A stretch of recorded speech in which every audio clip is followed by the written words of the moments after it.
There's a core concept in forensic science, and it's something known as linkage theory.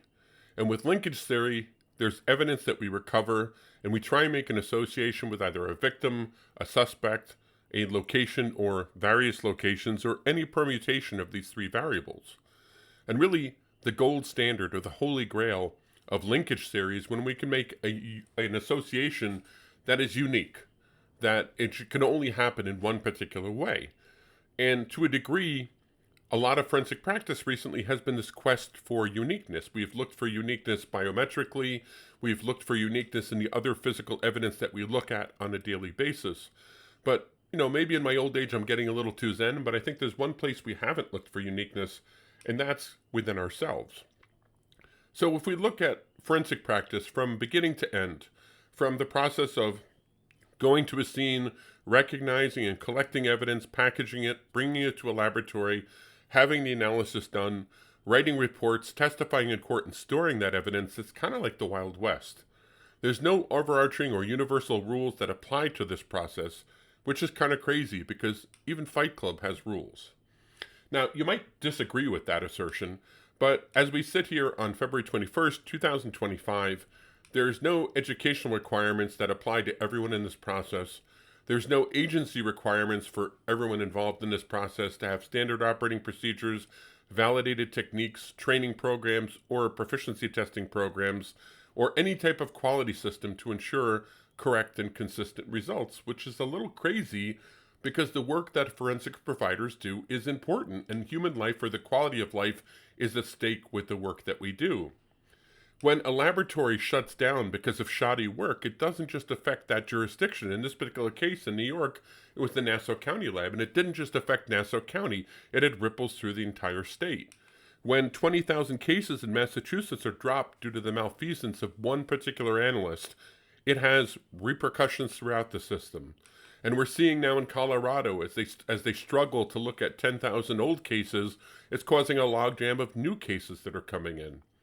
And then there's those other times when someone spends 33 years in jail for a crime they never committed based on junk science. And you might say, okay, well, that was back then, but that wouldn't happen now. Well, there's still states that are trying to execute people based on junk science today. So clearly, we are a high consequence industry. Now, we're not the only high consequence industry. If you look, there's aviation, nuclear power, medicine. There's a bunch of different high consequence industries. But the one thing that makes us unique and different is they have regulatory authority over them.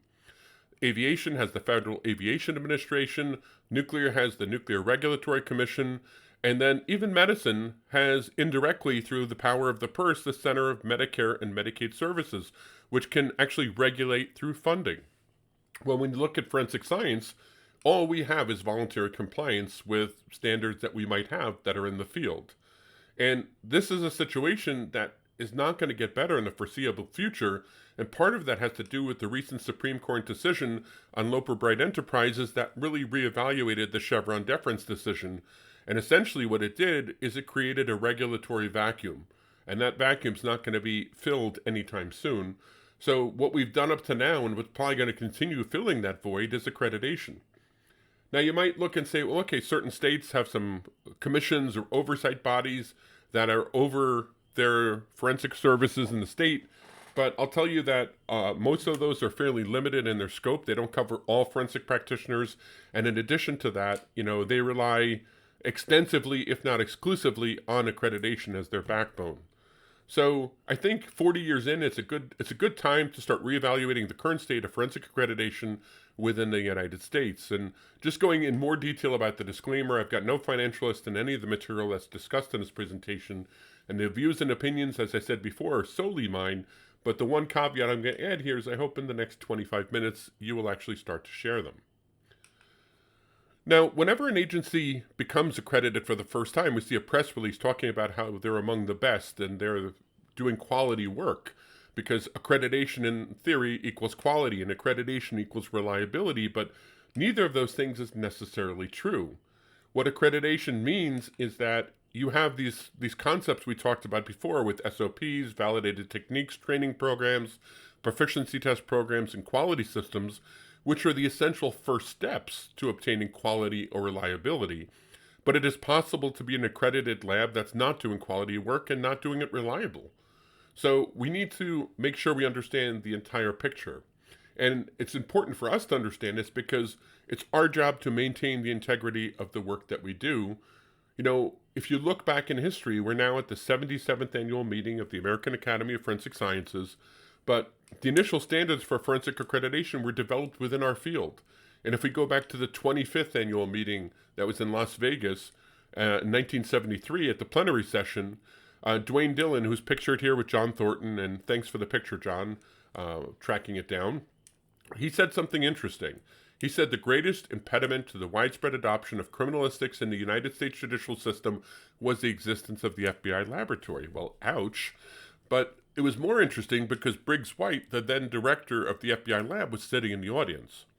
Now, I don't believe that Dillon was trying to poke the bear with a short stick, but I think he was taking advantage of a special type of vacuum that was happening because J. Edgar Hoover had been the long-term director of the FBI, a director for over 35 years. He had just died, and now there was this power vacuum, and Hoover was not necessarily known for sharing his toys that well. So you had a new person that was coming in, and I think Dillon wanted to say that the FBI needs to take a leadership role within the field and help. And I think it had its effect because shortly after that, 50 lab directors from around the country went to D.C. to develop better cooperation, and the FBI started training non-FBI staff in techniques, which is a very good positive first step. And I think what you see is the next year, the American Academy again continues the discussion. You see the federal government starting to get involved with the Law Enforcement Assistant Administration, looking to fund studies in criminalistics. And the lab directors started forming a steering committee about getting together more often because that when they got together, they think it was a positive thing. And sure enough, in the fall, they created the Association of Crime Lab Directors, and they had their first meeting. So in 1976, the National Association of Medical Examiners actually starts an accreditation program for medical examiners' offices. And there starts to be a head of steam until 1978 when the LEAA releases a report on proficiency testing, and it's kind of a train wreck. We see a wide range of proficiency levels among the nation's laboratories, with several evidence types posing serious difficulties for the laboratories. A series of regional workshops to address educational and training needs and deficits identified and should be developed immediately, and they identify funding as a problem. So this is a paradigm shift that they realize it's something that they need to respond to. So the newly formed ASCLD creates a committee on laboratory evaluation and standards, and they start meeting from 78 to 81 to start developing standards. And in 1981, they actually splinter away from ASCLD and form the Association of Laboratory Directors Laboratory Accreditation Board, which is the first forensic lab accreditation body. So the standards are developed by lab directors through the ASCLD Delegate Assembly. They're updated through crime lab directors, and then there's members of the ASCLD that are elected to the ASCLD Lab Board that help with making decisions on accreditation and any issues that might come up. And the first lab to go through that system is the Illinois State Police in 1982. Now, in 1996, the American Board of Forensic Toxicology, they start accrediting forensic toxicology laboratories. And then in 1998, we see the Georgia Bureau of Investigation starts looking beyond what I call these legacy type accreditations and starts looking to see if they can get some external validation. So they look to the ISO, and they look under ISO 9002, which is the management accreditation, and they received that in 1998. And then in 2001, they move forward to actually get the 17025 and becoming the first lab in the United States to be accredited under this international standard. So right after that, we start seeing a bit of a migration. We see in 2014, the ASCLD lab program transitioned from the legacy program and only moved to a 17025 program, but then they kind of transferred all their operations over to the ANSI National Accreditation Board. In 2016, the National Association of Medical Examiners also kind of transferred their operations over to ANAB. And then in 2019, the American Board of Forensic Toxicology also kind of transferred their operations over to ANAB. So this is kind of this migration that I was talking about, and there's some advantages to it because When it was all controlled by the forensic community, there was a question of, is there collusion? Are you truly getting objectivity in it? So this was from an outside party, which was good. The ISOs are hard to start and run, so having private companies start working with this that do other types of accreditation beyond forensic science was good. It's internationally recognized, and it introduced critical concepts that our legacy programs hadn't really touched on, like root cause analysis and corrective action and measurement uncertainty. But there was also some disadvantages with the process. And one of those disadvantages had to do with that there was little input from the forensic community. It's now private companies doing this, and there was not as much input as there was before when we had this structure with the delegate assembly and the connection through ASCLD. It removed the admin review requirement, which sounds trivial, but it was something that, there was a requirement that someone that was a non-technical expert would review reports, and they'd look for spelling and typing and, make sure people's names were correct and case numbers were correct. And I think this added a level of quality. But they said you could do it if you want, but you don't have to. And they diluted technical review requirements. And, there was less robust specific standards like the qualifications for the analyst or QA manager or director, and they completely removed the need for a technical leader, someone who was a subject matter expert, who was the go-to person for any one discipline. So now kind of we see the historical perspective. Let's take a snapshot of where we are today. And in order to be running be an ISO accredited vendor, you have to be recognized as a signatory for the ILAC. So if we look at that, we can go to their website, and it's on the lower part. If you go to ilac.org and you can see the signatories, you can actually do this in yourself. I did this back in November, so the information I get is dated, but it's going to give us an idea of where things are going. So these are the different vendors that offer either a 17020 or 17025 program that are signatories to the ILAC. Now, if we start looking at that, the first one has 12 that come up if you search for forensic. The second has 59. The third has 672. The next three have none. And then the last one has 2. So if we take a little bit of a deeper dive, we see that first one, the A and AB I told you about.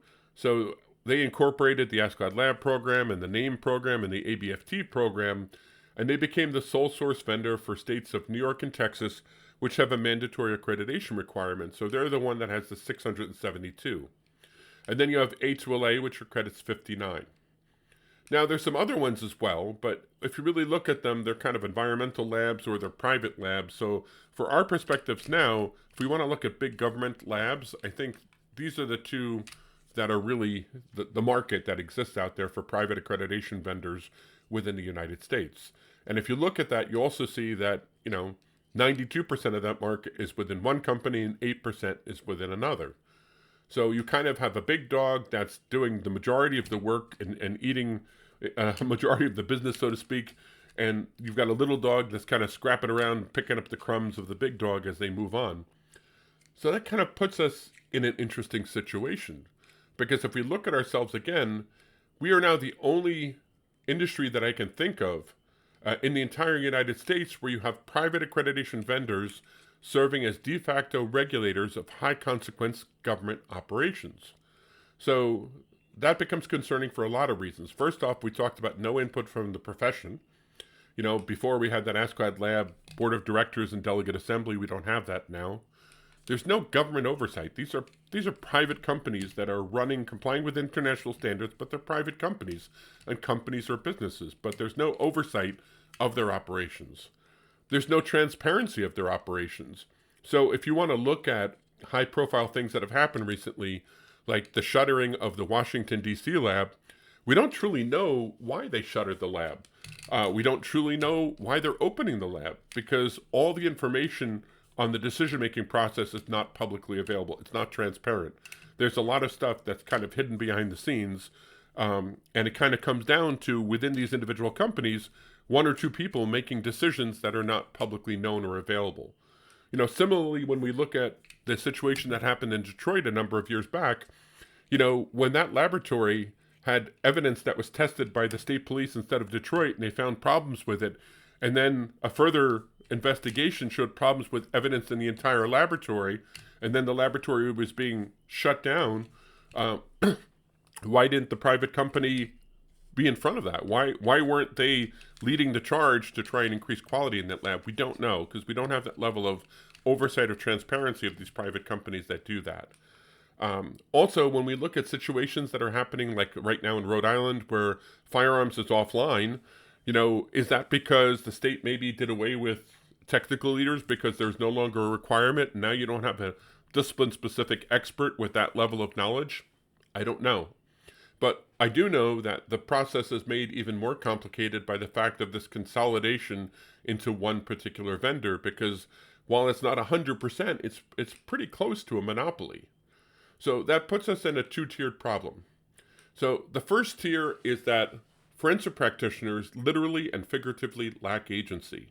So when I mean they literally lack agency, that means we're not housed in forensic agencies, we're housed in law enforcement or health departments. There's an occasional exception to that, but for the most part, that's where forensic laboratories are. So the decision makers are the head of those agencies, who are not always subject matter experts. So we're kind of sitting at the kiddie table when decisions have to be made. Then the second tier of that problem is the system that we operate in, and that's the criminal justice system, which has an incredible high tolerance of failure. If you look at aviation, or if you look at nuclear power, when things go wrong here, front page of the newspapers, instant action required. But you see, criminal justice is different. In 2008, the National Academy's report talked about the fractured nature of forensic science.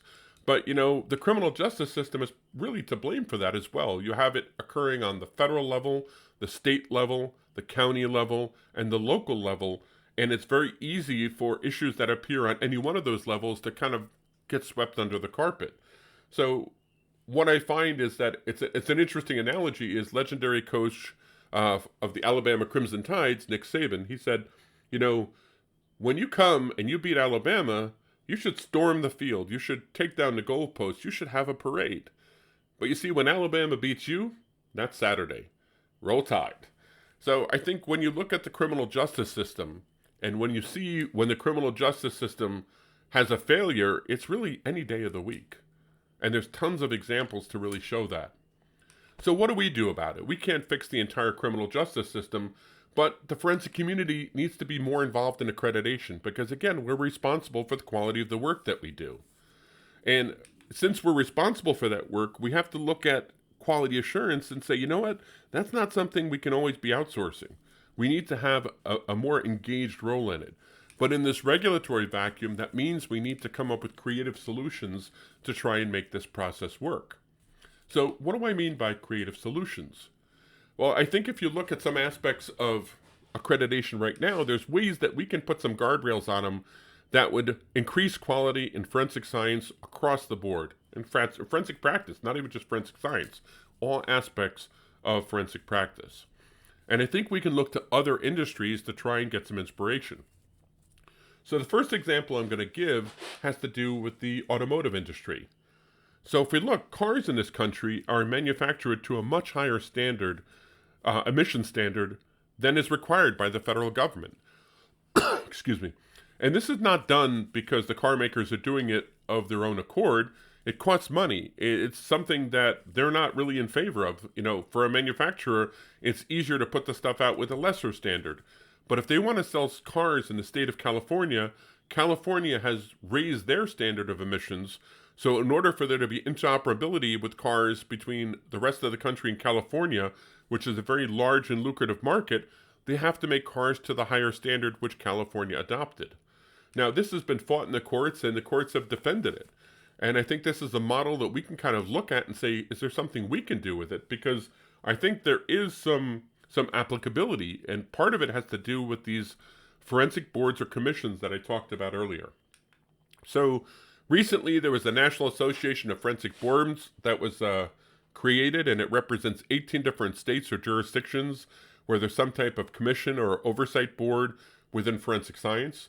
So if we look at that a little closer and look at the different states that have these type of requirements, and we start looking at how many labs make up this lobby, so to speak, and you'll notice if I look at the first state, Arizona, there's 17 from the big dog and 1 from the little dog as of November when I looked at this, but there's only 16 that I'm putting out as a total.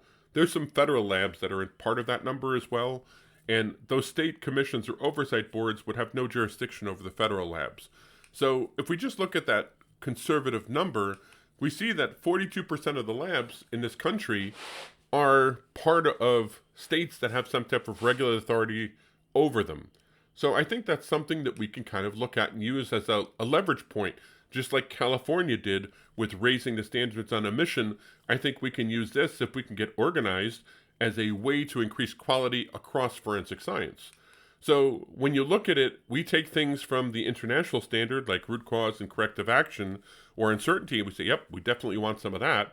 But we can also say we want better qualifications for the director, the quality assurance manager, or the examiner, and we want technical leaders. These are requirements, not options. So if you want to do business in our state, your program that you evaluate our labs on has to have these things. And then we can also add things that we think add value.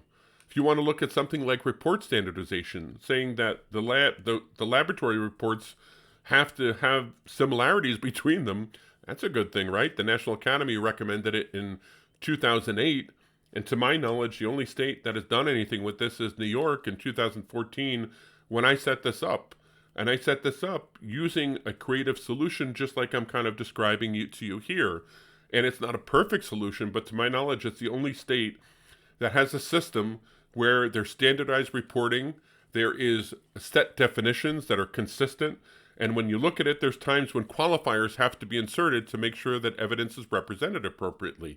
These are good things. We can use this type of mechanism to create that and put that in place. Now, there's another problem when you kind of look at this distribution of numbers over here, and you see that there's, a very large vendor, and then there's a lot that have none. So the problem is you have a big dog and you have a little dog, but if you're trying to negotiate with an accreditation vendor to try and increase standards or do anything that is above and beyond, how likely is a big utility company going to be to work with you to negotiate about changing something for you? Probably not very. So from our perspective, big dogs and little dogs, that's not the way to be. We want a medium-sized dog. And actually, we don't want a medium-sized dog. We want a lot of medium-sized dogs that are all competing for our business. So if we're in a regulatory environment where we're not going to have a regulatory environment, the way we can do this is we can set up standards within the field, and we can try and have them implemented through competitive capitalism. So if they want our business, we set a standard. This is what you have to do to meet that.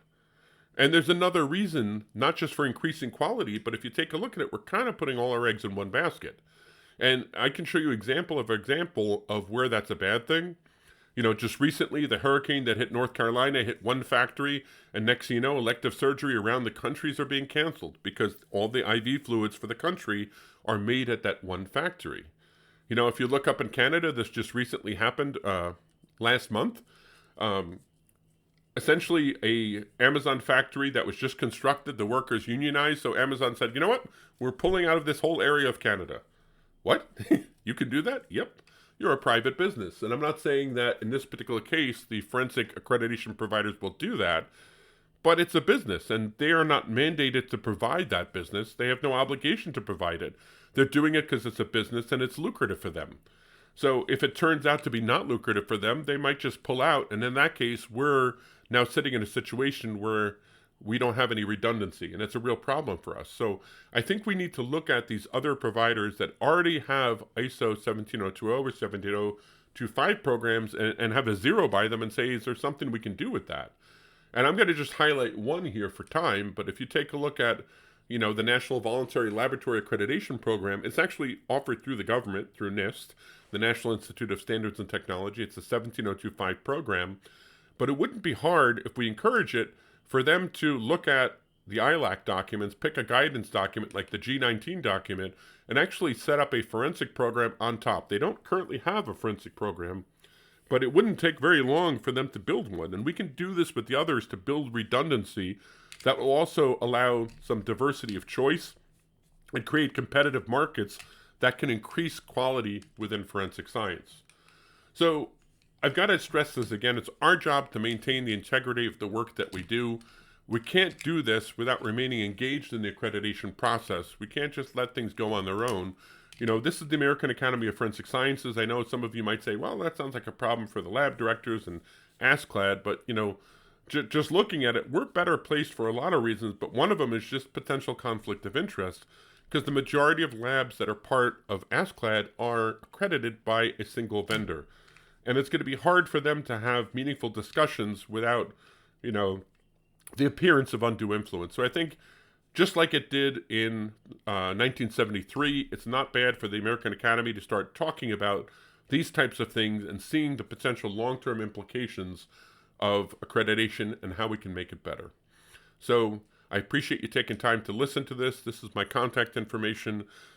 If you have any questions or just want to discuss this, I'd love to hear from you. And thanks for taking the time today.